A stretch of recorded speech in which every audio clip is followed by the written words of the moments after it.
voy oyijon, bugun hovlini supuraymi? Hamma narsani so'rab qiladigan o'zini Kecha supurgandim, oyi. Ana supurgi o'zi qatta edi. Oyijonman. bilib ishini qiladigan o'zining. Jani ham qo'lini ham supurib olib keldim. Boshqa ish qilamiz. Oyijon, bugun kechga nima ovqat qilaylik? Osh qilasiz qizim. Osh qiladigan bo'lsak, qizil sabzi qilaylikmi, sariq sabzi qilaylikmi? 1 kilo guruch qilaylikmi, 2 kilo guruch qilaylikmi? Yoki ana kattasidan kichkinasi. Madaxon osh tayyor. Oyijon osh tayyor. Boya solib qo'yganman. Borib salat qila qoling, pomidor bilan piyozni to'g'raysiz-da solasiz. Qarang, chuchu qilaylikmi yo pomidor bilan bodringni o'zida qilaylikmi? Qancha chuchu qila qoling. Xo'p, tuz qancha soling? Ozgina sol.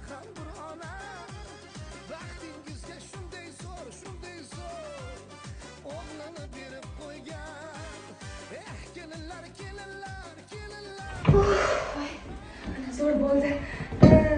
Voy, Ayzaxon, Ha? yastovni mashqga qo'ydim-da. Ana men bu shamani qayerga to'ksam bo'ladi? Daraxtiga to'kaymi yoki rakvinaga to'kib yuboraymi? Boshimga to'king, boshimga. Nimaga boshingizga to'kaman? Boshingizga